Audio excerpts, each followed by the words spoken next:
Jésus-Christ, Père Tout-Puissant, nous ne sommes pas dignes de tenir ta sainte présence. Nous demandons, Père, de nous pardonner de tous nos péchés, de toutes nos iniquités, de tous nos manquements, de toutes nos fautes et nos faiblesses. Lave-nous au travers de ton sang. Ce soir encore, écarte-nous le chemin. Viens nous parler au travers, au moins de ta parole et au travers du Saint-Esprit, Père. Bénis ton peuple qui est venu. Souviens-toi de ceux qui sont en route. Et laisse que tous ensemble nous puissions te rendre un culte agréable, Père. Seigneur, nous nous confions à toi et nous nous abandonnons en tes saintes éternelles. Que la gloire, l'honneur, la puissance, la louange, les acclamations, te reviennent à toi seul pour l'éternité. Au nom de Jésus-Christ. Amen. Que Dieu bénisse. Amen. Nous allons lire dans le livre de Job. Job chapitre 1.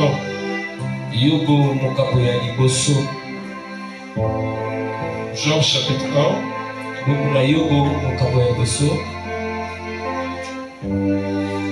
Je lis au nom de Saint Jésus-Christ. Il y avait dans le pays d'Ux un homme qui s'appelait Job. Et cet homme était intègre et droit. Il craignait Dieu et se détournait du mal. Il lui naquit 7 fils et 3 filles. Il possédait 7000 brebis, 3000 chameaux, 500 paires de bœufs, 500 ânesses et un très grand nombre de serviteurs. Et cet homme était le plus éminent de tous les fils de l'Orient.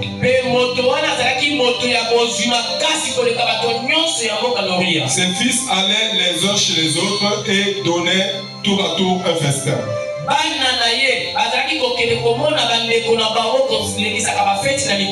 Et ils invitaient leurs 3 sœurs à manger et à boire avec eux. Et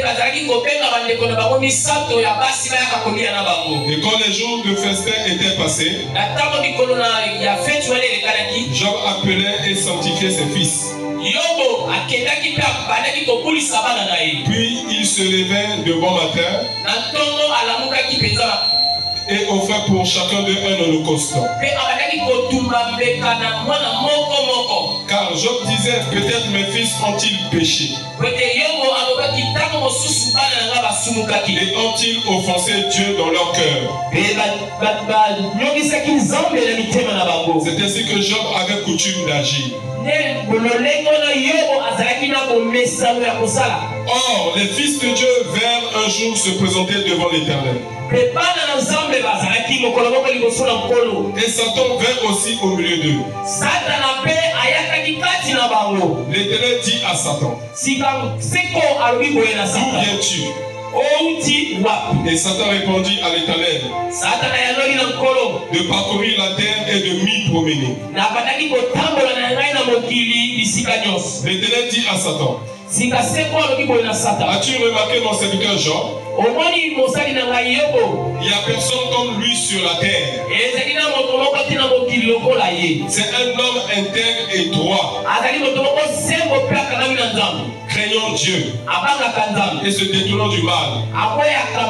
Et Satan répondit à l'Éternel, est-ce d'une manière désintéressée que Job craint Dieu? Ne l'as-tu pas protégé? Lui, sa maison, et tout ce qui est à lui, tu as béni l'œuvre de ses mains. Et ses troupeaux couvrent le pays. Mais étends ta main, touche à tout ce qui lui appartient. Et je suis sûr qu'il te maudit en face. L'Éternel dit à Satan, voici tout ce qui lui appartient. Je te le livre. Seulement ne porte pas la main sur lui. Et Satan se retira de devant la face de l'Éternel.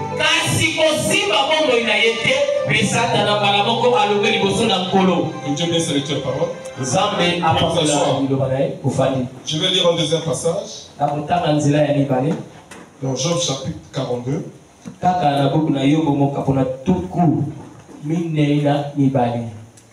Job chapitre 42. Je peux premier verset au verset 6. Job répondit à l'Éternel et dit: je reconnais que tu peux tout et que rien ne s'oppose à tes pensées. Quel est celui qui a la folie d'obscurcir mes desseins? Oui, j'ai parlé sans les comprendre. De merveilles qui me dépassent et que je ne conçois pas. Écoute-moi et je parlerai. Je t'interrogerai et tu m'instruiras. Mon oreille avait entendu parler de toi, mais maintenant mon œil t'a vu. C'est pourquoi je me condamne et je me répands sur la poussière et sur la cendre.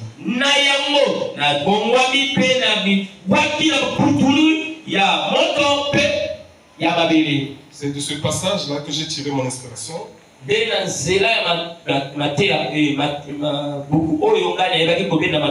Job chapitre 42 verset 5. Mon oreille avait entendu parler de toi, mais maintenant mon œil t'a vu. Je crois que cette inspiration, frère Branham aussi l'avait prêché. Parce qu'au fait, nous n'avons pas de message. Au fait, nous répétons souvent ce que frère Branham a déjà prêché. Amen. Mais nous le répétons seulement par inspiration. Alléluia. Amen. Job dit: mon oreille avait entendu parler de toi, mais maintenant mes yeux t'ont vu. Cette phrase est vraiment profonde. Tu peux entendre parler de Jésus, mais c'est pas ça qui compte. Mais ce qui compte, c'est que tu dois le voir. Or, voir ici, ce n'est pas voir des yeux, mais c'est comprendre, ou saisir, ou recevoir la révélation. Alléluia. Donc Job a eu un temps où il a entendu parler de Dieu. Comme Samson. Quand il était né, alléluia, sa maman lui avait parlé comment l'ange de l'Éternel lui était apparu. Et l'ange avait donné les instructions que pendant 9 mois de grossesse, elle ne devait jamais toucher au vin, aux boissons alcooliques, parce que l'enfant qui allait venir, cet enfant-là devait être consacré depuis le ventre jusqu'à la naissance. Remarquez, un enfant qui est consacré depuis le ventre. Donc on a déjà donné des instructions à la maman qu'elle devait respecter. On lui avait donné un régime alimentaire à cause de la grossesse qu'elle est en train de porter. Et toi et moi, nous portons la grossesse de Christ. Car il est écrit dans la parole que la création tout entière attend d'un ardent désir la manifestation des fils et des filles de Dieu. Et la Bible dit aussi que la création a été soumise à la vanité. Non pas de son propre gré, à cause de la personne qui lui a soumis cela.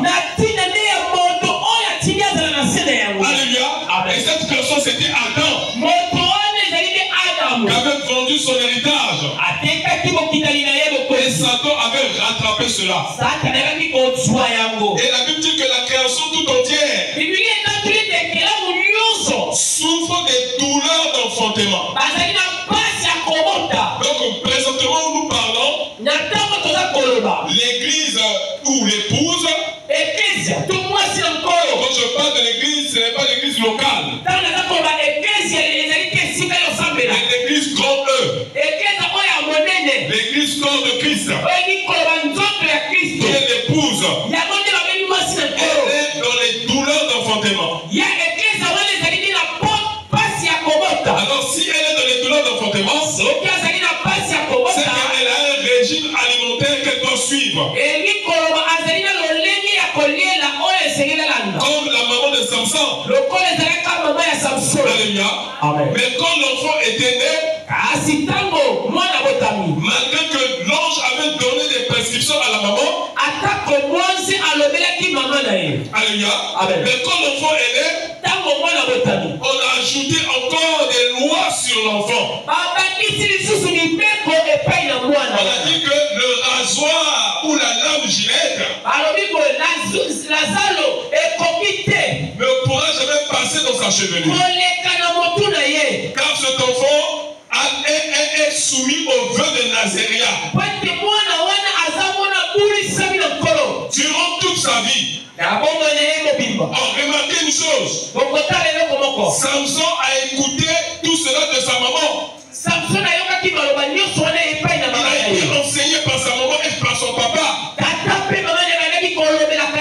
Et c'était un secret de famille. Il ne fallait jamais divulguer. Alléluia. Parce que la parole est toujours un secret. Alléluia.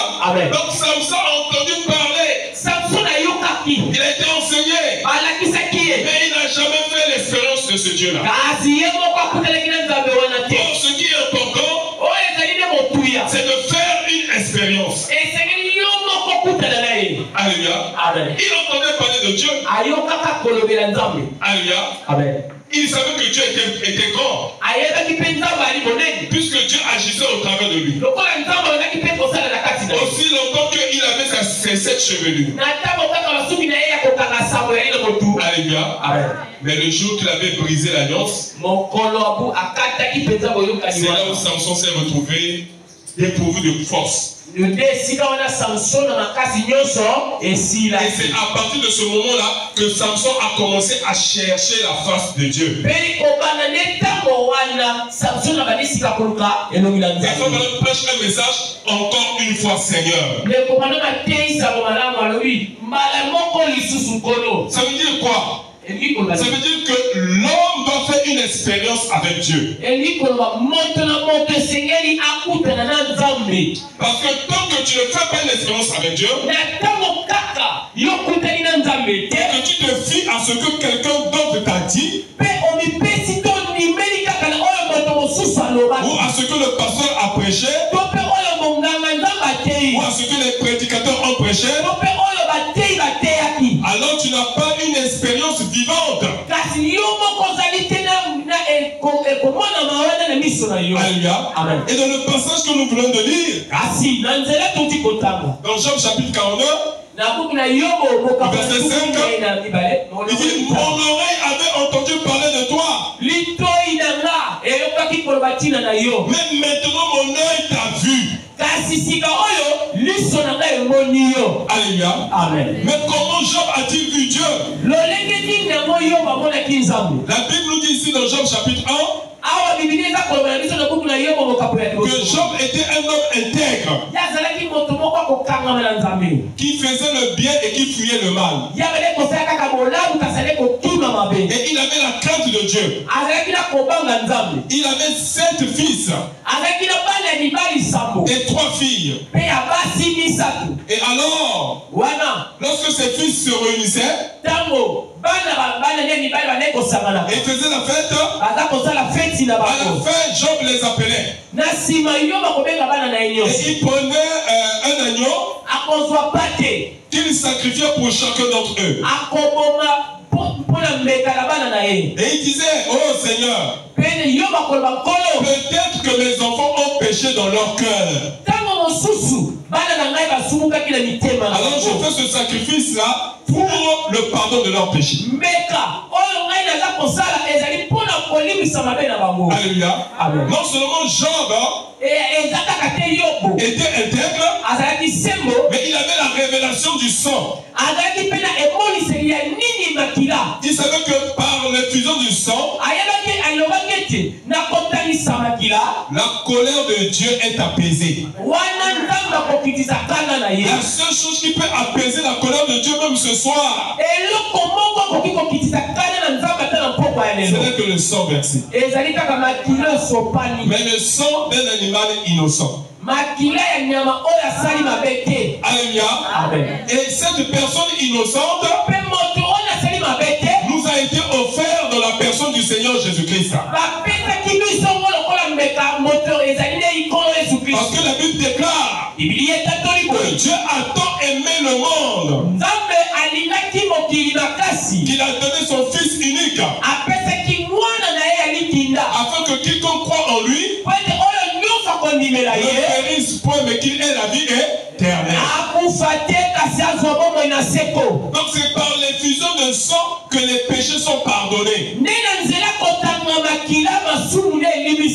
Alléluia. Amen. Vous allez remarquer quelque chose. Pendant que Job faisait l'expiation des péchés de ses enfants et qu'il marchait avec intégrité de cœur, alléluia, amen. Dans ce monde-là où Job vivait, un jour, pendant que Dieu tenait une conférence avec ses enfants, le diable aussi est venu se présenter. Vous savez que le diable vient aussi à l'église, non? Alléluia. Mais le diable aime beaucoup l'église. Parce qu'au ciel là-bas, il était le chef choriste. C'est lui qui dirigeait la chorale de l'église. Alléluia. Donc pendant que Dieu tenait conseil avec ses enfants, le diable aussi, on ne l'a pas invité, mais il est quand même venu là-bas. Alors Dieu lui pose la question, d'où viens-tu? Il dit non, je viens de me promener sur toute la terre. Alléluia. Alors Dieu a dit à Satan, si tu t'es promené sur toute la terre, tu as dû remarquer mon enfant, qu'on appelle Job. C'est un homme juste. C'est un homme intègre.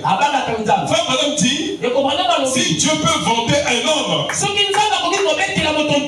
combien cet homme était intègre pour que Dieu puisse le vanter devant le diable. Alléluia. Alors Satan va répondre à Dieu. Il dit oh. Mais il dit, est-ce que c'est avec des intercessions que Job te craint? Il dit c'est parce que toi tu le protèges. Tu veilles sur lui. Tu veilles sur ses biens. Mais permets seulement que je puisse lui ôter ses biens. Alors tu vas voir comment Job va te maudire en face. Alléluia. Donc le diable pensait que Job servait Dieu avec intérêt. En réalité, on ne sert pas Dieu avec intérêt. Tu ne peux pas servir Dieu parce que tu t'attends à ce que Dieu te donne quelque chose. Ou de l'argent, ou des biens matériels, ou le mariage, ou des choses de ce monde. Non, on sert Dieu de tout cœur. Alléluia. Vous connaissez l'histoire de Ruth et de Orpa. Alléluia. La Bible déclare qu'il y avait une femme qu'on appelait Naomi. Elle avait un mari qu'on appelait Alors ils ont quitté la Palestine. Et ils se sont rendus à Moab. Or, un vrai juif n'est pas béni lorsqu'il est en dehors de sa patrie. Le fait de quitter la Palestine pour se rendre à Moab, ils étaient dans une condition rétrograde. Je ne sais pas si vous comprenez. La ville de Moab a été construite par l'union de Lot avec ses filles. Alléluia. Donc Lot a couché avec ses filles et a donné des enfants qu'on appelle les Moabites. C'est une relation incestueuse. C'est le péché. Alors comment un enfant de Dieu peut quitter Canaan, la Palestine, là où il y a la promesse de Dieu, là où il y a eu Abraham, Sarah et tous les autres, on se rendre là-bas à Moab. Alléluia. C'est comme un fils de Dieu ici qui est dans un tabernacle. Fait 10 ans, 20 ans, 30 ans dans le tabernacle. Peut-être ce qu'il cherchait, il n'a pas trouvé. Alors il dit non. Laisse-moi repartir chez les catholiques. Ou bien je repars là-bas dans ma dénomination. C'est ce que Naomi et Elimelech avaient fait. Pourquoi? Parce qu'il y avait la famine là-bas en Israël. Même s'il y a la famine, il faut résister dans la parole. Mais ils sont repartis là-bas à Moab. Et quand ils sont partis là-bas à Moab, Naomi a eu 2 fils. Maclon et Clichon. Alléluia. Les 2 noms des enfants de Naomi, leur nom, la signification de leur nom, ça veut dire, les noms là, ça veut dire maladie. Alléluia. Donc ces enfants-là n'avaient pas une longue durée de vie. Arrivé à un moment donné, les enfants sont morts. Mais avant de mourir, ils avaient pris des femmes dans la terre de Moab là-bas. Et l'une des femmes s'appelait Ruth. L'autre s'appelait Orpa. Alléluia. Et quand les enfants sont morts, alléluia, lui aussi le papa est mort. Naomi est restée seule. Alléluia. Elle était veuve. Alors elle s'est rendue compte. Elle a reçu des messages que l'Éternel a encore visité Israël. Elle a appris qu'il y a le réveil là-bas en Israël. Que les tonnerres sont brisés. Et que Moab, comment on appelle ça, comment ça s'appelle, Boaz, qui est le type de Christ, le fils de la prospérité, est là-bas en Israël. Elle s'est dit non, je dois retourner dans ma patrie. Parce que ceux que j'aimais, ceux qui m'étaient chers, sont morts. Mais qu'est-ce que je vais encore faire ici? Comment que je retourne dans mon pays, dans ma patrie, dans ma nation? Pendant qu'elle s'apprêtait à partir, les 2 belles filles, ils ont dit non, nous allons aussi partir avec toi. Mais Naomi dit oh, je préfère que vous restiez dans votre nation. Alléluia. Amen. Et que vous vous mariez. Parce que mes enfants sont morts. Vous ne pouvez plus avoir d'espoir chez moi. Alléluia. Mais malgré ça, elles ont insisté d'aller avec leur belle-mère. Elles se sont levées et elles ont commencé la marche. C'est cette marche que toi et moi nous sommes en train de faire ce soir. Parce que notre marche est un exode. Alléluia. Elles sont sorties de Moab. Et elles étaient en route vers Israël. Et arrivé à mi-chemin, Naomi va maintenant commencer à révéler les secrets de ce qui se passe là-bas en Israël. Il dit, oh mes belles filles, vous êtes encore jeunes, vous pouvez vous remarier. Mais si vous tenez à venir avec moi, là-bas dans le message, vous devez attendre que je puisse me marier et avoir un enfant et que l'enfant grandisse et ensuite cet enfant-là va vous épouser. Est-ce que vous allez supporter toutes ces années-là? Alléluia. Quand on n'a entendu cela, message à peine, votre message, il y a trop de lois. En condition que paquet. On peut dire, je vais les vieillir dans le message. 10 ans, 20 ans, 30 ans. Là-bas la terre. Non. On part à tout il a coussé. Il a cherché le chemin court. Le raccourci. Il dit, je peux pour moi retourner là-bas.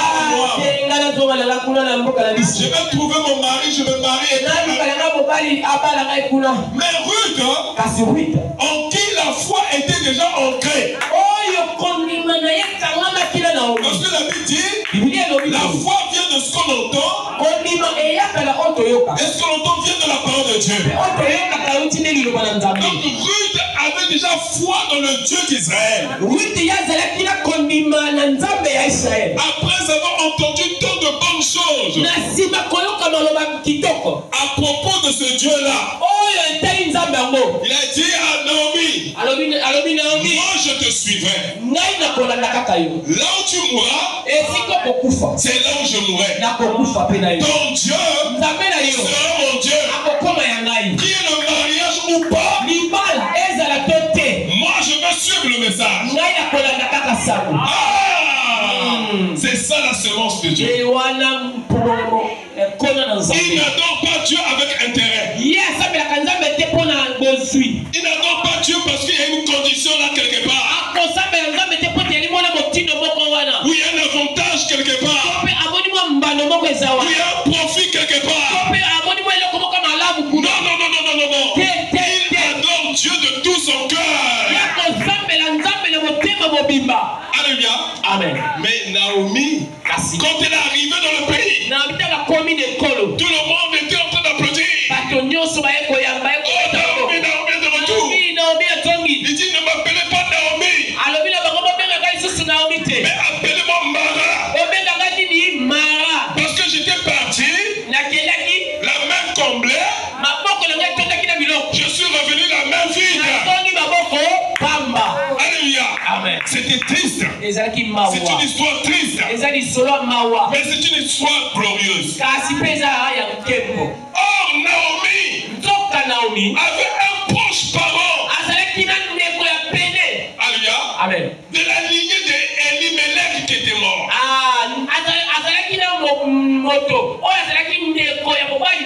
Alléluia. Amen. Et ce proche parent c'était Boaz. Et c'était un homme riche. Comme on a dit que Boaz c'est le type de Christ.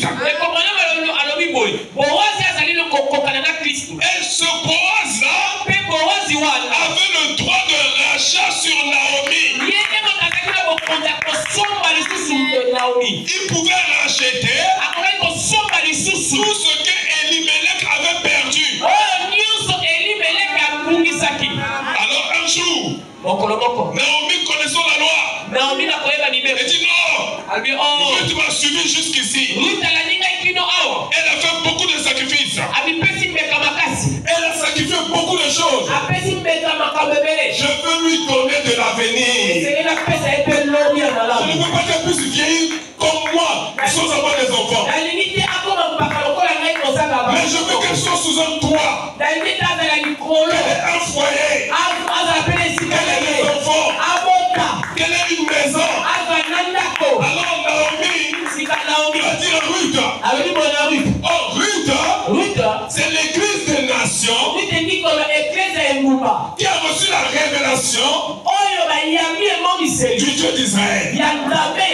Parce que Ruth était des nations.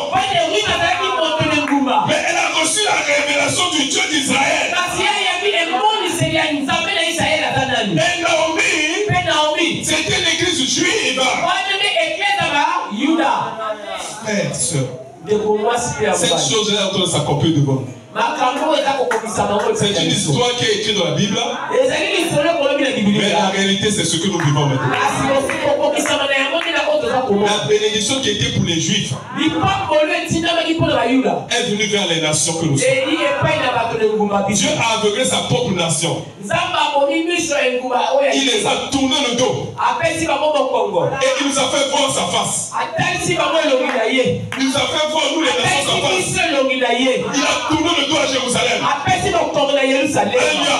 Mais à nous, il nous a fait voir sa face. Et c'est ça la grâce pour nous. Alors Naomi m'a dit quoi? Il dit, j'ai un proche parent. Un homme très riche. Mais il est de la lignée d'Elimelech. Il a droit de rachat sur nous. Mais seulement ce que nous devons faire. Moi je suis vieille et fatigué. Ce que je te demande, que tu ailles dans les champs de Boaz et va glaner là-bas dans le champ de Boaz. Va glaner dans le champ de Boaz. Alléluia. Amen. Voilà. Voici le champ de Boaz. Alléluia. Amen. Donc Ruth, qu'est-ce qu'elle doit faire? Elle doit glaner. Elle doit ramasser les semences que les moissonneurs laissent tomber. Alléluia. Amen. Donc ce que Paul a laissé tomber, elle prend. Ce que Irénée a laissé tomber, elle prend. Ce que Martin a laissé tomber, elle prend. Ce que Colomba a laissé tomber, elle prend. Ce que Luther a laissé tomber, elle prend. Ce que Wesley a laissé tomber, elle prend. Et elle rassemble tout dans l'âge des Alléluia. Amen. Elle doit glaner dans le champ de Boaz. Le champ de Boaz, c'est le message. Alléluia. Parce que Boaz, c'est le type de Christ. Et son chant, c'est le message. Et la Ruth spirituelle va vivre chaque parole qui sort de la bouche de Dieu. Elle doit glaner dans le champ de Boaz. Alléluia. Amen. Elle doit aller glaner. Oh, glaner, ça veut dire quoi? Travailler. Alléluia. Amen. Tu dois travailler dans le champ de Boaz. Tu vas lire la Bible, lire les brochures, jeûner, prier, suivre la parole. Quand tu fais toutes ces choses-là, tu vas glaner dans le champ de Boaz. Et pendant que Boaz passait sur son char, il remarquait cette femme étrangère qui était en train de glaner derrière le moissonneur. Il dit, mais qui est cette femme qui est en train de glaner derrière le moissonneur? On lui dit que c'est Ruth la Moabite. Elle a quitté son pays et elle a suivi Naomi. Parce que Naomi avait perdu son mari et ses enfants. Boaz a compris que Ruth avait des vertus. C'était une bonne femme. Parce que sa belle-mère avait perdu son mari et ses enfants. Et de Elle a voulu souvent être la servante de sa belle-mère. Quelle femme! Et encore, elle vient travailler dans le champ pour nourrir sa belle-mère. Cette femme doit avoir des vertus. Alléluia. Alors, qu'est-ce qui va se passer? Naomi dit, bon, tu as beaucoup glané dans le champ de Boaz. Tu as beaucoup glané. Maintenant, ça va. Je veux te donner du repos. Maintenant, ce que je te demande, tu vas aller découvrir là où Boaz dort. Alléluia. Amen. Là où il dort. Sa chambre à coucher. Alléluia. Amen. Et tu vas te coucher sous ses pieds. Parce que la rédemption, c'est sous les pieds. Quand rédempte l'homme. C'est-à-dire dans l'humilité. Regardez la femme qui était pécheresse. Quand Simon avait invité Jésus dans sa maison. Alléluia. Quand Simon a invité Jésus dans sa maison, pour pouvoir le ridiculiser. Alléluia. Mais il y avait une femme de mauvaise vie. C'était une prostituée. Une prostituée qualifiée. Elle avait eu de l'argent. Elle avait acheté un parfum de grand prix. Mais elle en avait marre de cette vie qu'elle menait. Elle ne savait pas comment faire pour se débarrasser de ça. Elle fréquentait beaucoup d'églises. Mais les églises aussi n'avaient pas pu la satisfaire. Un jour, pendant qu'elle se promenait, elle a vu Jésus dans la maison de Simon le pharisien. Là où on l'avait invité, mais on l'avait laissé dans un coin.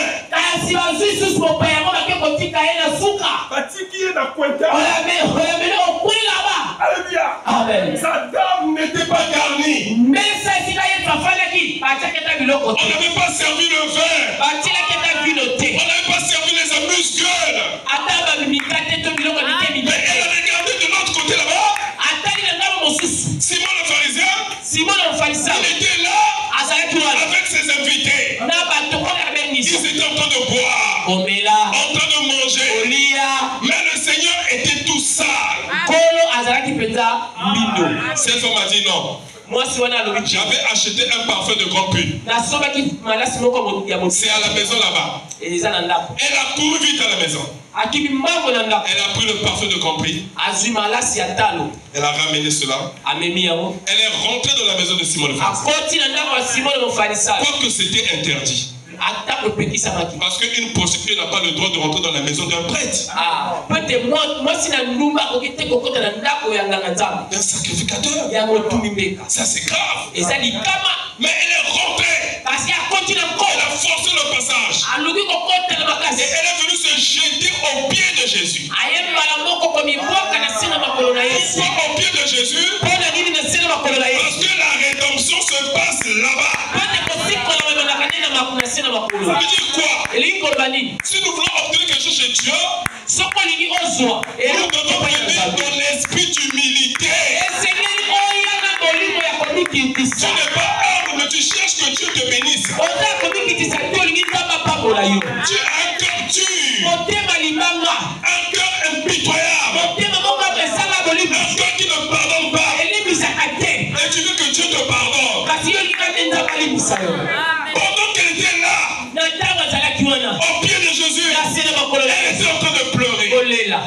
Pourquoi pleurait-elle? Elle pleurait pour ses nombreux péchés. Et ses larmes tombaient sur les pieds de Jésus. Et comme cela tombait sur les pieds de Jésus, c'était le robinet qui était en train de jeter de l'eau pour laver les pieds de Jésus. Après qu'il a vu qu'elle a nettoyé les pieds avec ses larmes,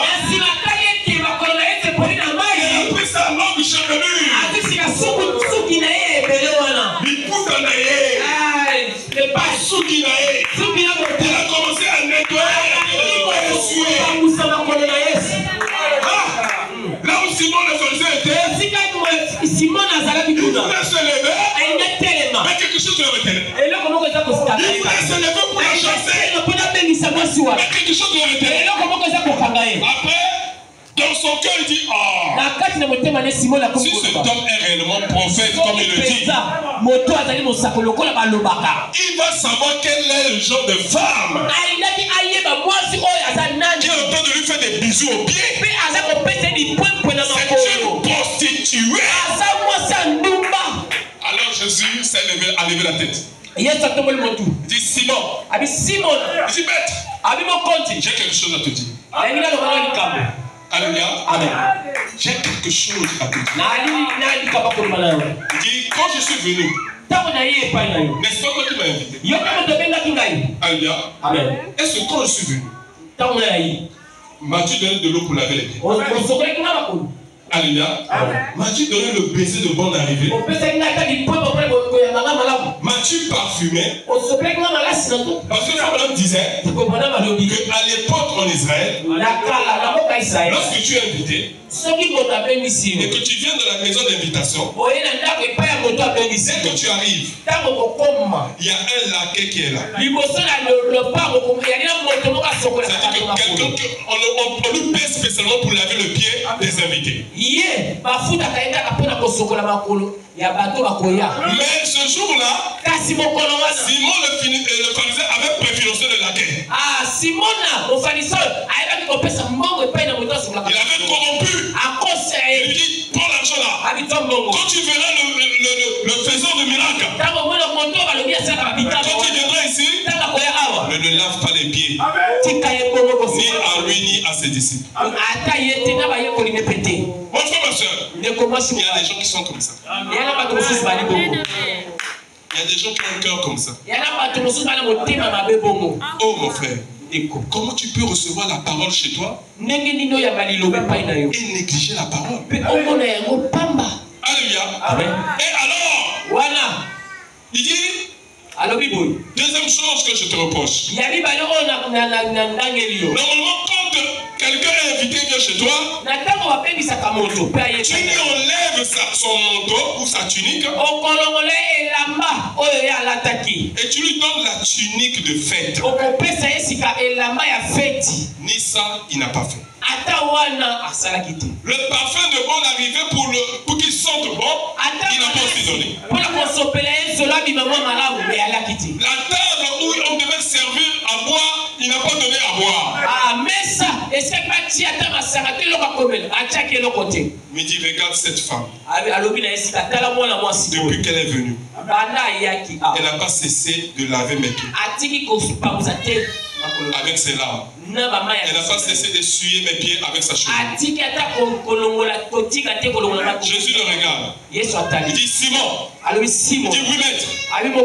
Je te dis, ces nombreux péchés lui ont été pardonnés. Simon le second dit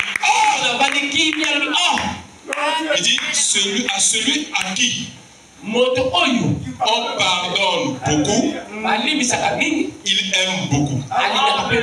Mais celui à qui on pardonne peu, il aime peu. Alléluia. Simon, peut-être qu'il n'avait pas les péchés comme cette femme, mais c'était quand même un pécheur. Parce que la Bible dit que tout homme est né dans le péché, conçu dans l'iniquité, venant au monde en proférant des mensonges.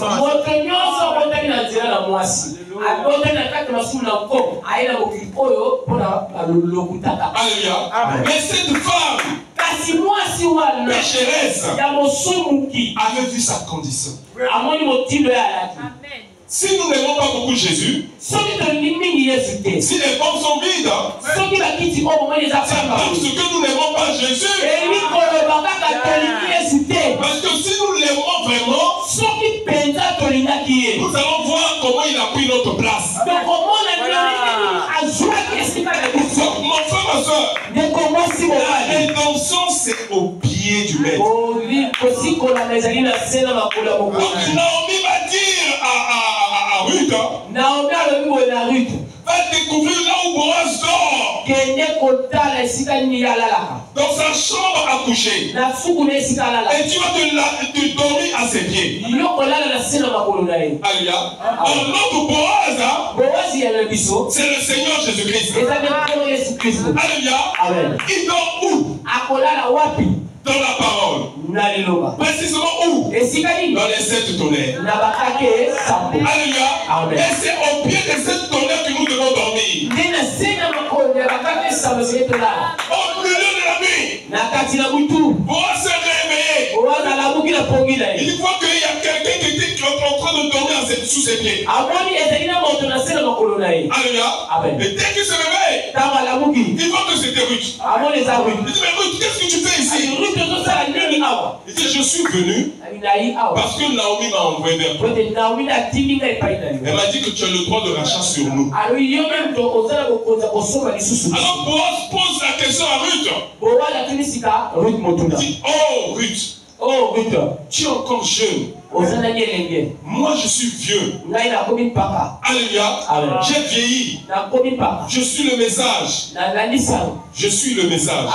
Na zara sango. Nazali Sango. Na sango. Alléluia. Amen. Je suis ce message, j'ai vieilli. Na sango o na Mais komi paka. il y a beaucoup de jeunes Kasi ezana na bilenge. que tu peux épouser. Oyo yo poko to bala. Mais pourquoi tu es venu vers moi qui suis vieux? Pona nini olandi na ngai ndo. Pourquoi je puisse te racheter? Na soma yo lisusu. Alléluia. Amen. Il dit, à cause de ce que tu as fait, Tina kaka oyo yo sali. je vais te racheter Na kosoma et yo. je vais relever la maison d'Elimelech. Apela kotombola ndako ya Elimeleki. Mon frère, ma soeur, Ndeko masi mobali. c'est pour vous dire Et ali pote na lona bino. que le rachat, c'est dans l'humilité. Kosoma mezalini na tango za komikitisa. Tant que nous n'allons pas nous humilier Na tango kaka yo komikitisa. et que nous ne serons pas humbles, Okozala penza moto. nous ne verrons jamais la grandeur de Dieu. Okomona monene na Nzambe. Alléluia. Amen. Je vais vous lire encore quelque chose ici. Na kotangela bino nzela mosusu awa. Job chapitre 1, verset 13. Buku na Yobo mokapu na liboso molongo na nzomi na misato. Un jour que les fils et les filles de Job mangeaient et buvaient. Mokolo moko bana na ya Yobo basi pe bazalaki kolia. Et buvaient du vin Bekomela vino. dans la maison de leur frère aîné. Na ndako ya yana bango mokulu ya Il liboso. arriva auprès de Job un messager Eko momemisako moko ayaki epai na Yobo koloba. qui dit: Alobi. les bœufs labouraient et les ânes se paissaient à côté d'eux. Ah, bangombe azalaki kolia nde elongo na bapunda pembeni na bango. Des sabins se sont jetés dessus, les ont enlevés et ont passé les serviteurs Aux filles de l'épée. Bato bayakaki kokanga bamibwele na yo mpe babomaki basali na yo. Et je me suis échappé moi seul Kaka ngai moko nakimaki pour t'en apporter la nouvelle. po ete namemela yo sango. Il parlait encore. Ntango kaka naza kosolola na Yobo. Allez, le messager là qui était venu pour apporter cette mauvaise nouvelle. Ntango azosolola kaka na Yobo. Alléluia. Amen. Il parlait encore. Aza kaka koloba. Il parlait encore. Azalaki kaka koloba. Lorsqu'un autre vint et dit, Moto mosusu mpe aye lisusu koloba na Yobo. le feu de Dieu est tombé du ciel, Moto na Nzambe euti likolo. a embrasé les brebis Etikisi libwele na et yo. les serviteurs Na basali. et les a consumés. Etubi bango nyonso. Et je me suis échappé moi seul pour t'en apporter la nouvelle. nakimi mpo te namemela sango. Il parlait encore. Moto wana mpe aza koloba lisusu kaka. Ce deuxième messager. Moto mibale wana. Lorsqu'un autre vint et dit, Ntango mosusu mpe aye alobi. des Chaldéens formés en 3 bandes Bamopepe utaki na bangambo misato. se sont jetés sur les chameaux, Ekwe likolo ya bakamela. les ont enlevés Bato et ont passé les serviteurs au fil de l'épée. bato bazwaki bakamela wana mpe babomi basali na yo nyonso. Je me suis échappé moi seul pour t'en apporter la nouvelle. Kaka ngai moko nde nakimaki mpo te namemela yo sango. Il parlait encore. Moto wana mpe misato aza koloba kaka. Lorsqu'un autre vint et dit, Moto mosusu mpe ayesu koloba na Yobo. tes fils et tes filles mangeaient et buvaient du vin dans la maison de leur frère aîné. Basi ya mibali mpe bazalaki kolia na ndako ya yaya na bango ya liboso. Et voici un grand vent est venu de l'autre côté du désert Mopepe makasi eutaki na ngambo na esobe. et a frappé contre les 4 coins de la maison. Yango ebuki ndako. Elle s'est écoulée sur les jeunes gens et ils sont morts. Mpe ndako wana ekweli bana na yo bango Et je me suis retrouvé moi seul. Pour t'en apporter la nouvelle. Alors Job se leva, déchira son manteau et se rasa la tête, puis se jetant par terre, il se prosterna et dit, je suis sorti nu du sein de ma mère, et nu je retournerai dans le sein de la terre. L'Éternel a donné et l'Éternel a ôté. Que le nom de l'Éternel soit béni. En tout cela, Job ne pécha point et n'attribua rien d'injuste à Dieu. Quand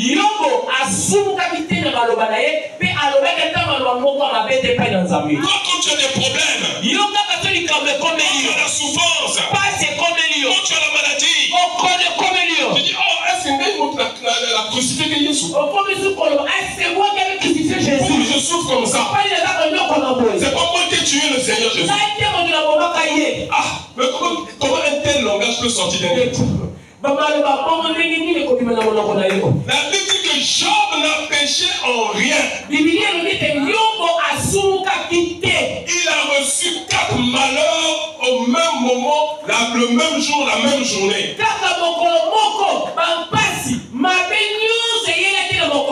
Lorsque nous lisons la Bible, si nous pouvons compter les biens de Job aujourd'hui, on peut le comparer à Donald Trump. C'était un multimilliardaire. Il avait des troupeaux, mon frère. Les troupeaux, on ne pouvait pas compter. Alléluia. Les bœufs, on ne peut pas compter. Les ânes, on ne peut pas compter. Les chameaux, on ne peut pas compter. Les terres, on ne peut pas compter. Mais en un seul jour, il a tout perdu. Alléluia. Non seulement qu'il a tout perdu ça, ses 7 fils et ses 3 filles sont morts le même jour. Une telle douleur, je ne sais pas si toi et moi on peut supporter. Mais malgré ça, Job est parti à l'église. Il a versé sa tête. Il s'est assis sur la sonde. Il a fait l'holocauste. L'Éternel a donné. L'Éternel a repris. Que le nom de l'Éternel soit béni. Quel homme. Quel homme intègre. Ses enfants sont morts. Mais il vient à l'église pour louer encore l'Éternel. Alléluia. C'est ça qui a rendu le diable furieux. Le diable a dit c'est pas possible. Est-ce qu'il y a une moto ou bien un nyam? Alléluia. Je l'ai fait du mal. Je l'ai torturé. J'ai tué ses enfants. J'ai arraché ses biens. Malgré ça, il reste fidèle à Dieu. Quand Jésus est venu dans la chair, souvenez-vous de la persévérance de Job. Parce que Jésus savait que nous allons entrer dans un âge très difficile qu'on appelle l'âge de l'Odyssée. Mais il dit que ceux qui vont persévérer jusqu'à la fin, ce sont ceux-là qui seront sauvés. Oh, tu ne peux pas persévérer. Il n'y a pas de difficulté. Tu ne peux pas persévérer. Il n'y a pas des obstacles. Tu ne peux pas persévérer. Il n'y a pas de combat. Alléluia. Mon frère, ma soeur. Nous allons lire encore dans Job chapitre 2. Job chapitre 2. Or, les fils de Dieu vinrent un jour se présenter devant l'Éternel. Et Satan vint aussi au milieu d'eux se présenter devant l'Éternel. L'Éternel dit à Satan, d'où viens-tu? Et Satan répondit à l'Éternel de parcourir la terre et de m'y promener. Le diable, ce n'est qu'un vagabond. L'Éternel dit à Satan, as-tu remarqué mon serviteur Job? Il n'y a personne comme lui sur la terre. C'est un homme intègre et droit. Craignons Dieu. Et se détournant du mal. Il demeure ferme dans son intégrité. Et tu m'excites.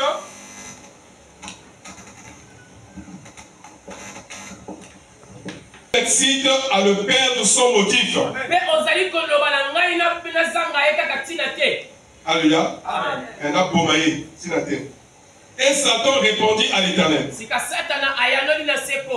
peau pour peau, peau pour peau. Tout ce que possède un homme, il le donne pour sa vie. Mais étant ta main touche à ses os et à sa chair, et je suis sûr qu'il te maudit en face. L'Éternel dit à Satan, voici je te le livre, seulement épargne sa vie. Et Satan se retira de devant la face de l'Éternel. Puis il frappa Job d'un ulcère malin, depuis la plante du pied jusqu'au sommet de la tête. Et Job prit un tesson pour se gratter et s'assit sur la cendre. Sa femme lui dit, tu demeures ferme dans ton intégrité. Maudit Dieu et meurs. Mais Job lui répondit, tu parles comme une femme insensée. Quoi? Nous recevons de Dieu le bien et nous recevrions pas aussi le mal. C'est là où la Bible dit, tout concourt pour le bien de ceux qui aiment Dieu. En tout cela, Job ne pécha point par ses lèvres. Après que Job ait perdu ses biens, après qu'il ait perdu ses enfants, alléluia, amen. Le diable va encore dans l'assemblée des saints. Alléluia. Amen. Et Dieu lui pose la question, Satan, est-ce que tu as vu mon serviteur Job? Alléluia. Amen. Il dit oui, je l'ai vu. Il dit, tu vois comment il est intègre et qu'il me craint, il me sert et qu'il a point de péché en lui. Alléluia. Alors Satan va dire, peau pour peau, chair pour chair, os pour os. Ce que l'homme a, c'est ce qu'il donne pour sa vie. Alléluia. Donc Satan réclamait la chair de Job pour pouvoir le tourmenter. Parce que le diable est un tourmenteur. Alléluia. Amen. Pour voir si Job allait relâcher. Alléluia. Amen. Mais malgré cela, Job a tenu bon. On lui a donné toutes les maladies que vous pouvez connaître sur cette terre. Alléluia. Amen. Des succès, des cancers, le sida, toutes les maladies possibles. Son corps faisait sortir de l'eau. Il y avait des plaies. Il s'est assis nu sur la cendre. Quand sa femme a vu cela, Il dit non. Là, il faut la je ne peux plus supporter. Alléluia. Il dit maudis-moi ce Dieu-là et puis meurs. Alléluia. Les gens disent oh, comment tu peux parler comme une femme insensée? Est-ce que lorsque Dieu nous avait bénis, nous n'étions pas contents? Mais aujourd'hui, ce Dieu-là veut que nous puissions passer par ces épreuves-là. Mais disons merci au Seigneur. Alléluia. Parce que Job avait une vision très poussée. Alléluia. Amen. Et le diable est venu, il a fait tout ce qu'il pouvait faire. Mais cela n'a pas détruit la foi de Job. Alléluia. Amen. Même ses amis, ses frères, les frères de l'église, sont venus accuser Job injustement. Nous allons lire quelque chose ici dans la brochure La communion par la réconciliation du sang.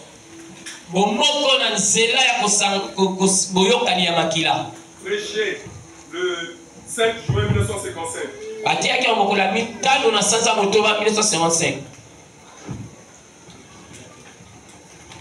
Prêché le 5 juin. À la page 15, paragraphe 33. Il dit maintenant, j'aimerais que vous suivez attentivement. Job alors dans toute sa détresse est assis là. Des membres de l'église sont venus et lui ont tourné le dos pendant 7 jours. Peu après, presque chaque homme qui venait le voir disait: Job, tu as péché en secret. Tu as fait quelque chose de mal. Tu as péché en secret. Job savait qu'il n'avait pas péché parce qu'il s'était approché sur la base de la parole de Dieu. Il s'était approché sur la base du sang versé, sachant que Dieu exigeait un sacrifice de sang. Alléluia. Et c'est le sang que Job offrait, sachant que Dieu ne pourrait pas refuser cela. Le tableau tout entier est une parfaite révélation. Que le livre de Job est plus vieux que le livre de la Genèse. Amen. Job avait la révélation que lorsqu'il devait faire le sacrifice du sang, ses péchés à lui et les péchés de ses enfants seraient pardonnés. Alléluia. Amen. Mais pendant que des situations surviennent dans sa vie, il avait la révélation sur le sacrifice du sang. Il savait que Dieu ne pouvait pas le rejeter. Et il ne pouvait pas comprendre ce qui lui arrivait. Cela dépassait son intelligence. Parfois, il y a des choses qui surviennent dans notre vie. Nous posons des questions. Mais lorsque nous regardons notre vie, lorsque quelque chose survient dans ma vie, je commence à faire l'inventaire de ma vie. Je commence à retourner chaque pierre pour voir là où j'ai péché, ou là où j'ai failli. Et c'est ce que Job faisait. Mais il a dit non. Tous ces sacrifices que j'ai offerts, je sais que mes péchés, les péchés de mes enfants, ont été couverts par le sang. Alléluia. Au verset 34. Le paragraphe 34, page 16, paragraphe 34. Au jardin d'Éden, il y a des gens aujourd'hui, et bien ceci pourrait faire un petit peu mal. Mais bien des gens aujourd'hui pensent que s'ils fréquentent l'église,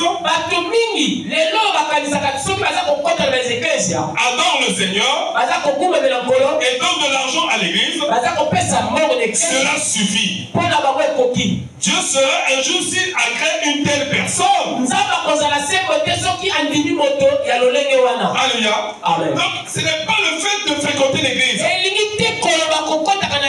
n'est pas le fait de venir à l'église.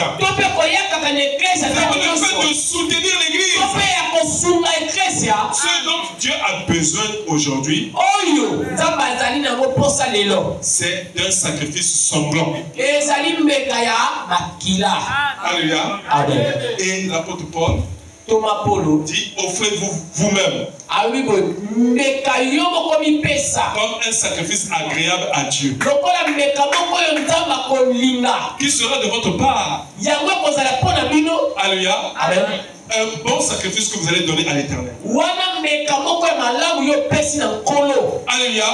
Donc nous devons d'abord offrir nos vies. Je continue à dire. Dans le jardin d'Éden, après qu'ils ont été châtiés, chassés, le premier enfant qui naquit était Caïn. Le second était Abel. Et lorsque les deux se sont rendus compte qu'ils étaient des mortels, ils ont essayé de trouver la faveur de Dieu. Les deux sont allés à l'est de l'Éden. Alléluia. Amen. Les deux sont allés à l'est de l'Éden, aux portes où se tenait le chérubin qui avait l'épée flamboyante. Et les deux garçons ont bâti chacun un autel pour l'Éternel. Il s'agit de l'Église. Si tout ce que Dieu exige d'un pécheur, c'est d'être membre d'une église, faire pénitence, être membre d'une église, Dieu serait injuste d'avoir accepté Abel et rejeté Caïn. Chacun d'eux avait une église. Donc vous voyez que ce n'est pas l'église qui sauve. Ce n'est pas le tabernacle qui sauve. Alléluia. Mais nous allons voir ce qui sauve. Tout à l'heure. Et puis, non seulement cela, mais Caïn est venu et a offert un sacrifice. Si tout ce que Dieu exigeait, c'est le sacrifice, il aurait été injuste de condamner Caïn. Alléluia. Donc Dieu n'exige pas seulement le sacrifice, mais il exige que l'adorateur, lorsqu'il apporte son sacrifice dans le temple, qu'il fasse le sacrifice avec un cœur sincère. Nous allons dire ça. Et puis non seulement cela, mais Caïn est venu et a offert un sacrifice. Tout ce que Dieu exige, c'est le sacrifice. Si tout ce que Dieu exige, c'est le sacrifice, il aurait été injuste de condamner Caïn. Non seulement cela, mais Caïn n'était pas un infidèle. Caïn était un croyant. Il essayait de trouver la réconciliation. Et Caïn s'est agenouillé humblement. Il a levé les mains et a adoré le Seigneur. Il n'était pas un communiste. Un communiste a dit que les communistes, les Russes, voilà. Il n'était pas un communiste, ni un infidèle. Il était un croyant. Mais il n'avait pas la révélation spirituelle. Ce qui compte chez Dieu, c'est la révélation. C'est la révélation qui fait la différence. Vous pouvez avoir deux sœurs. Du message. Jupe. Cheveux naturels.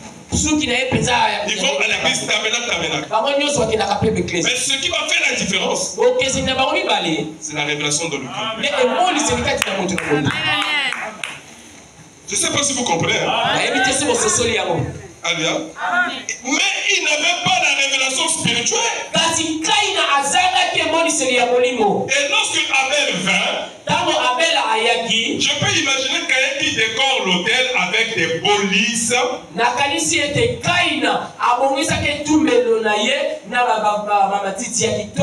Alléluia. Donc aujourd'hui on peut rentrer dans des églises. Que ce soit le message ou dénomination. La bongisi chère, la fleur, bien là. La chair avec de fleurs. Bien là. Alléluia. Bien propre. C'est une forme d'adoration. Alléluia. Amen. Nous allons lire tranquillement.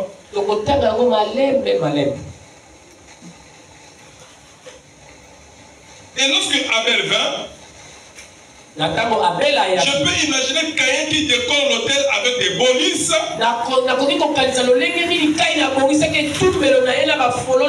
Et l'embellir. Rendre tout beau. Comme on dit, c'est ainsi que les gens pensent aujourd'hui s'ils peuvent bâtir une très grande église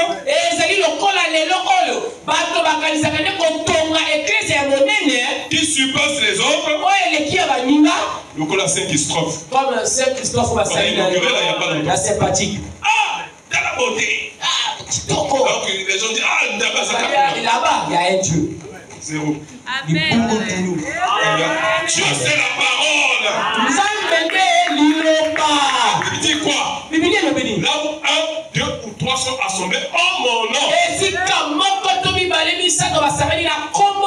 suis au milieu d'eux. Là où il y a la parole, c'est là où vous allez trouver Dieu. Mais s'il n'y a pas la parole, même si c'est beau, même si c'est climatisé, même si on a mis le marbre, multiplié par 0. Mais c'est ce que Caïn a fait. L'adoration plaisante. Alléluia. Pour attirer les gens. Pour séduire les gens. Alléluia. Je continue à dire. Remarquez, voilà Caïn qui décore son hôtel. Voilà, bon, je lis d'abord aussi. Comme on dit, c'est ainsi que les gens pensent aujourd'hui. S'ils peuvent bâtir une très grande église qui surpassera les autres. Avec des sièges en peluche. En cuir là. Il installait une orgue de $10 000. Allez, des instruments là de 10 000. Et un crucifix couvrant la chose entière. Grosse croix. Et tout au-dessus. Les gens s'imaginent que cela plaira à Dieu. Dieu ne prend pas plaisir aux œuvres humaines. C'est du sable mouvant. Remarquez, voilà Caïn qui décore son hôtel. Il l'embellit. Pensant qu'il trouverait la faveur de Dieu. À cause de ma fouille qui toque au monde. Il a pris les bons fruits. Alléluia. La papaye. Alléluia. La mangolo. Les mangues. Ah, les amis qui tu vas manger aujourd'hui. Oh, quelle pensée charnelle. Une pensée vraiment charnelle. Remarquez, voilà Caïn qui décore son hôtel. Il l'embellit. Pensant qu'il trouverait la faveur de Dieu. À cause Il s'est agenouillé et a adoré Dieu. N'est-ce pas que ce même esprit vit encore aujourd'hui? Observez cela partout dans le monde. Maintenant, remarquez. Mais lorsque Abel est venu, il n'avait rien de bon dans son offrande. Il a pris un petit sarment de la vigne. Je pense parce qu'il n'avait pas de chanvre en ce jour-là.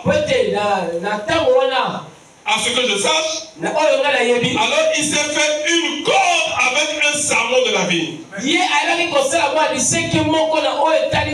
il l'a enroulé autour du cou d'un petit agneau. Et il s'est mis à le traîner jusqu'à l'autel. Et il a étendu sur la pierre. Il a renvoyé sa petite tête en arrière.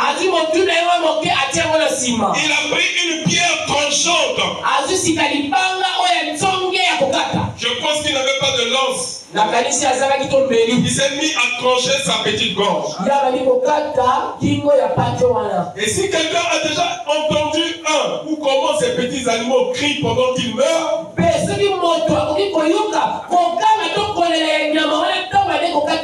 avez-vous déjà entendu une petite brebis, un agneau mourir? C'est le bêlement le plus pathétique que vous ayez jamais entendu. Les mains d'Abel baignaient dans le sang. Pendant qu'il tranchait la gorge, sa gorge. Et le petit animal bêlait. Aux yeux de toi et moi, on allait dire que c'est l'offrande de Caïn qui est bon. Mais Abel, il est méchant. Comme il a pris l'animal innocent et qu'il égorge sa gorge, il est en train de crier. Égorger sa gorge. Et le sang tombe sur lui. Ah non, ça c'est un meurtrier. Oh, c'est ça que Dieu avait aimé. Je verrai le sang. Je passerai par-dessus vous. Au travers du sang, nos péchés sont pardonnés. Oh, que c'est merveilleux. Voilà la révélation. Alléluia. Amen. La révélation, c'est une bonne chose. Les gens vont au séminaire pour aller apprendre la théologie. Alléluia. Mais toi, Dieu ne permet pas que tu ailles au séminaire. Il prend la révélation, il va te le donner dans ton cœur. Pendant que d'autres personnes vont faire la licence, le doctorat, le professorat, pour étudier Dieu. Mais est-ce que Dieu peut l'étudier? Tu es devenu fou. Alléluia. Voilà. Et si quelqu'un a déjà entendu comment ces petits animaux crient pendant qu'ils meurent, avez-vous déjà entendu une petite brebis, un agneau mourir? C'est le bêlement le plus pathétique que vous ayez jamais entendu. Les mains d'Abel baignaient dans le sang. Pendant qu'il tranchait sa gorge, et le petit animal bêlait. Il ne parlait pas l'anglais. Alors il doit avoir parlé en langue. Mais ce que cela représentait s'est accompli 4000 ans plus tard. Lorsque l'agneau de Dieu était suspendu à la croix avec sa lèvre, complètement baigné de son sang, Mourons sans avoir un ami sur terre. Dieu a baissé les yeux sur Abel. Et a dit, voilà la justification. Et il fut juste aux yeux de Dieu. Pourquoi? Parce que c'était une révélation spirituelle. Il n'avait rien d'autre pour savoir comment y aller. À part la révélation spirituelle. Alléluia. Amen. Voilà. Je continue à lire. À la page 18. Au paragraphe 39. C'est ce dont Masson a besoin aujourd'hui. Masson, c'est une ville des États-Unis. Alléluia. Et faut même dire, pas seulement Masson, mais chaque ville des États-Unis et du monde entier a besoin d'une révélation spirituelle de la puissance de la réalisation du Seigneur Jésus-Christ.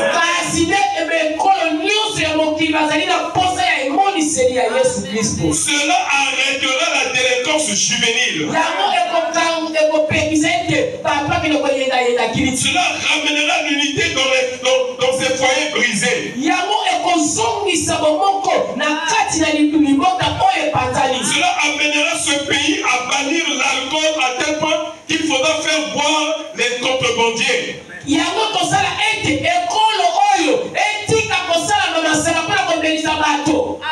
Alléluia. Amen. Oh mon frère, c'est ce dont l'Église a besoin aujourd'hui. D'une révélation spirituelle. Alléluia. Je continue à lire, je descends un peu. On va bientôt terminer. Après, Job étant prophète, et sachant que son âme était pure devant Dieu, peu importe combien les gens l'accusaient, il savait qu'il était innocent.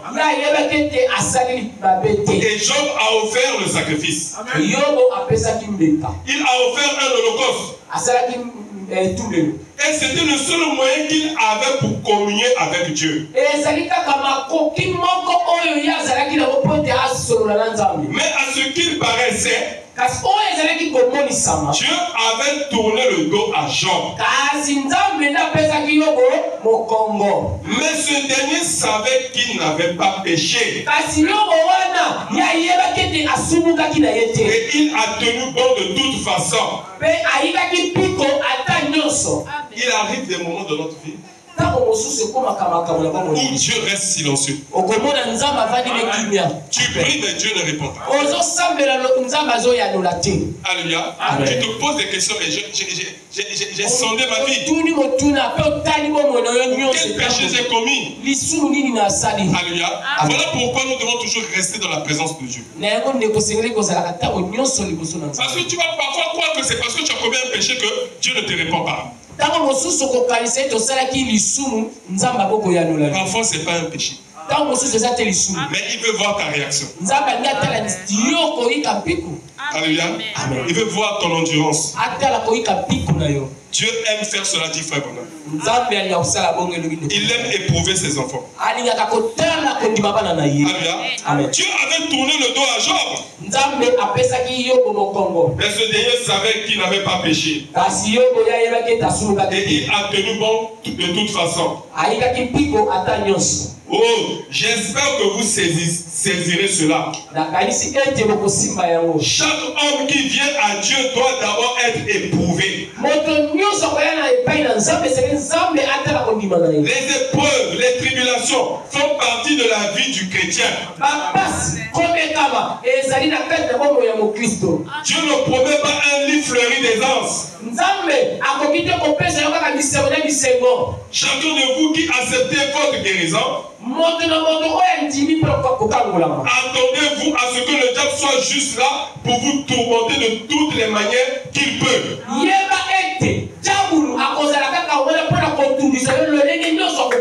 Alléluia. Mais la brochure, le fondement fondamental, Frère Branham dit, vous devez lutter pour chaque centimètre de parcelle de promesse que Dieu vous a donné. Alléluia. Amen. Et vous devez dire que cette portion de la promesse m'appartient. Et quand vous allez dire cela, dit Frère Branham, le diable va vous demander, prouve-moi que cela t'appartient. Alléluia. Amen. Vous pensez que c'est facile? C'est pas facile. Même la terre promise que Dieu a donnée aux enfants d'Israël, c'était un don. C'était un don. Mais il devait chasser les populations là. Dieu dit que c'était pas à Dieu de nettoyer le pays. Dieu les avait donné le pays. C'était à eux de nettoyer le pays. Alléluia. Amen. Donc c'est ça la vie d'un chrétien. Les épreuves, les tribulations font partie de la vie chrétienne. Dieu ne promet pas un lit fleuri d'aisance. Chacun de vous qui acceptez votre guérison, attendez-vous à ce que le diable soit juste là pour vous tourmenter de toutes les manières.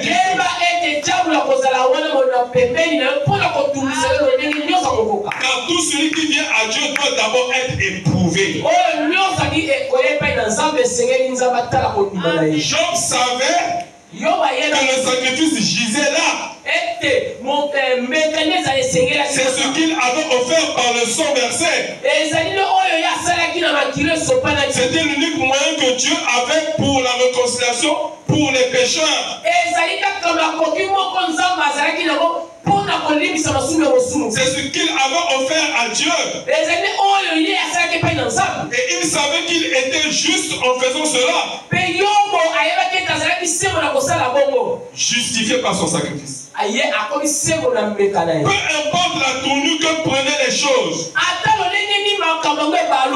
Job demeurait ferme. Vous y êtes. Voilà comment s'y prendre. Peu importe ce que disait Mademoiselle Dupont et Mademoiselle Job, l'une ou l'autre, cela ne l'a pas dérangé. Il savait qu'il était dans la ligne de la réconciliation. Il avait offert le sacrifice auquel Dieu avait pourvu, l'agneau. Même sa femme s'est retournée contre lui pendant qu'il était assis là sur le tas de cendres.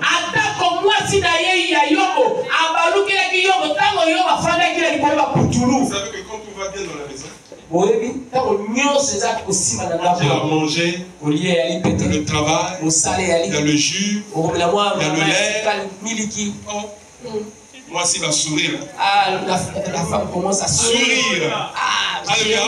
Mais quand le congélateur devient vide, alléluia, il n'y a pas d'argent. Quel est le côté? Mon frère, ceux qui veulent se marier là, soyez courageux. Le mariage, c'est pour les gens mûrs. C'est pas pour les enfants. Parce que quand les choses commencent à manquer dans la maison, au moins la fond fermé. Ou fond gilette. Fond gilette. Alléluia. Si tu ne fais pas attention, tu peux même te blesser comme ça. C'est la nature de la femme. Alléluia. On n'est pas contre mon compon. C'est la nature de la femme qui est comme ça. Sa femme s'est retournée contre lui. Pendant qu'il était assis là sur le tas de sang. Au lieu que la femme puisse le fortifier,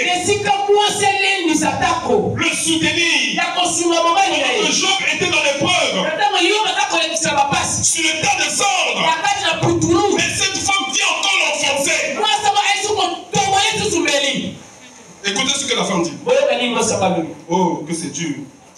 Même sa femme s'est retournée contre lui.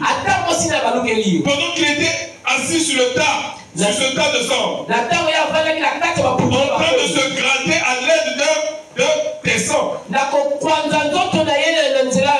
L'huile qu'il avait sur lui. Tous ses enfants avaient été tués. Et il avait perdu ses brebis. Il semblait que tout lui était arrivé. Mais cependant, Job est resté juste là.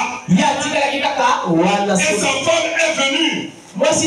Elle a dit, Job, pourquoi ne maudis-tu pas Dieu et ne meurs?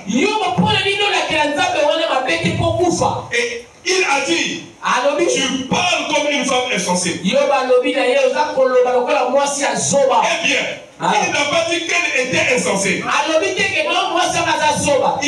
Il avait dit qu'elle parlait comme une femme insensée. Mais Job n'a pas péché. Ah, quel homme! Que Dieu vous bénisse, je m'arrête pas là. Amen. On va se lever pour le Seigneur.